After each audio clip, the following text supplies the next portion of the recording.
मैं तो 2 दिन में मैं देख के हैरान हो गया। बाहर आपकी जो मैं गया था वहाँ एक बुक शॉप है, उसका नाम क्या है? क्या नाम है? किताब दा। ये यूपी में और मध्य प्रदेश में भी इस किताब का नाम नहीं होगा। एक दुकान का आप समझिए, ये बड़ा एसिमुलेटिंग सोसाइटी है। ये सबको साथ लेके चल रहे हैं। आप इसकी इज्जत कीजिए। आपने आज जो कहा ऐसा कभी मत कहिए। मैम, हिस्ट्री विमर्श पे कौन सा बुक आप सजेस्ट करना चाहेंगे अभी के समय? अभी के समय में आप पढ़ सकते हैं आदि आबादी का संघर्ष, जो यहाँ पर रखी हुई है, ममता जयपुर और श्री प्रकाश शर्मा जी की लिखी हुई है। इसमें जो घूंघट प्रथा है और जो चली आ रही है उसके बारे में, और हमारी जो मतलब पूरी पुरानी प्रथाएं हैं, कुप्रथाएं हैं, उसके बारे में इस किताब में लिखा है।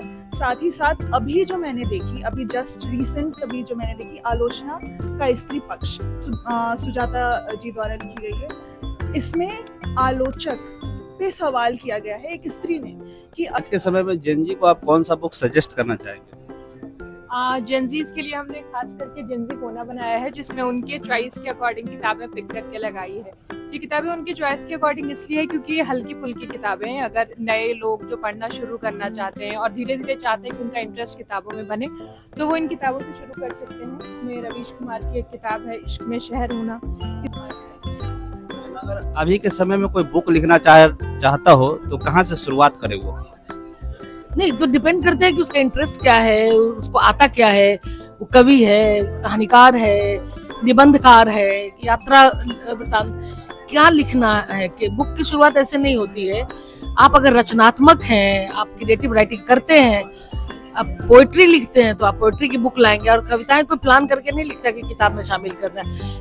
कहानी प्लान होती है, कविताएं तो अपने आप आती हैं। अगर आप किसी विषय पे लिखना चाहते हैं तो पहले विषय का चयन करें, उसका अध्ययन करें, उसमें रिसर्च करें, फिर लिखें। तो इस तरह की तो वो तो जो लेखक है, जो क्रिएटिव है, उसको सब बताने की जरूरत नहीं पड़ती, वो अपने आप समझ जाते हैं। वो इसलिए किताबों को पढ़ने से आप पूरी दुनिया में जो चीज़ें हो रही है उसके बारे में जानते हैं। आपकी भाषा अच्छी होती है, आप दुनिया में क्या कुछ घट रहा है, क्या लिखा जा रहा है, ये जानते हैं। और आप जो अगर पढ़ते लिखते हैं तो सिर्फ आपकी भाषा ही नहीं, बल्कि आपके विचार भी परिष्कृत होते हैं।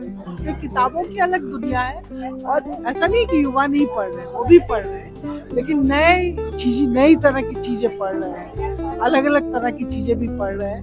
वो ज़्यादा फ़ोन पे पढ़ रहे हैं, किताबों पे कम। ई बुक पढ़ रहे हैं, ई बुक पढ़ते हैं या जो दूसरे माध्यमों से। लेकिन किताबें अभी भी, जैसे इस आयोजन में बहुत सारे बच्चे किताब खरीद रहे हैं, पढ़ रहे हैं। आप अपने बुक के बारे में जरा बताइए दर्शकों को। मेरी किताब रिलीज हुई है आज, हब्बा की खोज। वो दास्तान है कश्मीर की 16वीं शताब्दी की शायरा थी और अंतिम मल्लिका थी कश्मीर की। उनके जीवन के बारे में मैंने खोज की है कि कहाँ है, अंतिम समय उन्होंने कहाँ बिताया। उनका कनेक्शन बिहार से है, क्योंकि उनके जो बादशाह थे, पति शौहर उनके, वो बिश्वाक नालंदा के पास दफन है।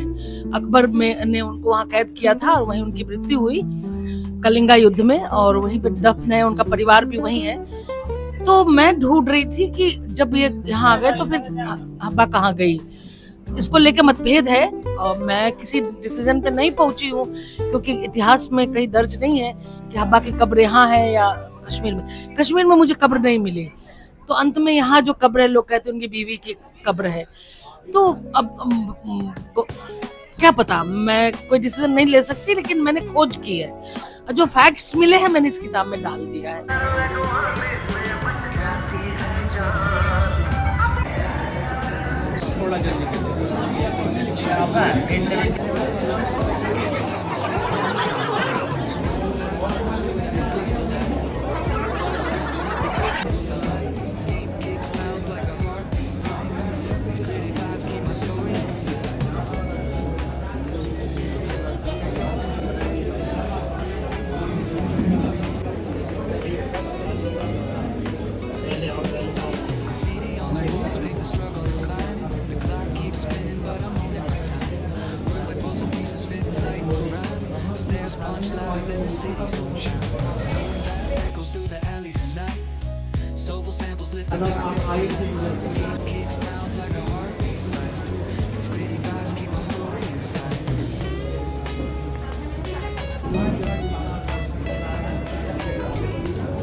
पुस्तकों को वीडियो बनाए।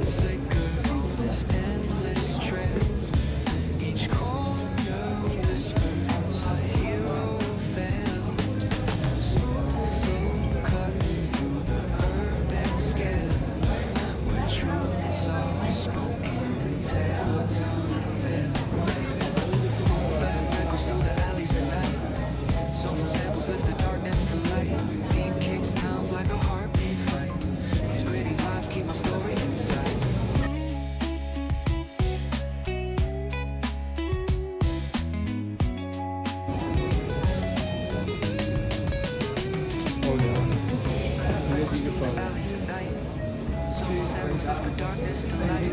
Deep kicks pounds like a heartbeat fight. These gritty vibes keep my story inside.